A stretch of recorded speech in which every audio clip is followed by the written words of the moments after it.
In this video, we're going to show how to buy Book of Meme in the Binance app. It's a straightforward process, but you'll need a Binance account to start. If you haven't signed up for Binance yet, make sure to use our link found in the video description. By doing so, you'll be eligible to receive trading fee rebates worth up to $100 USD. Once you've registered and verified your account, you are ready. At the home screen, choose Convert. If it's missing, select More.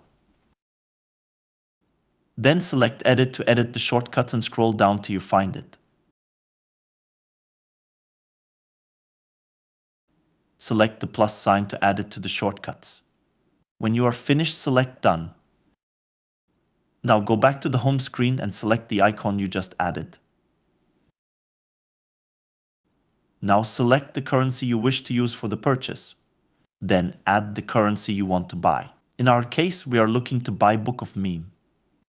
There are two ways to buy it. You can either choose the current market value, or you can set the specific price at which you wish to buy.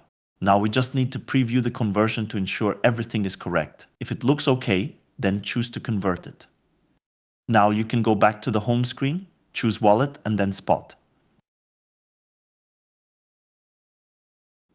Refresh your screen by dragging your finger downwards and you will see your recent purchase. That's it. If you have any questions, please don't hesitate to leave a comment below.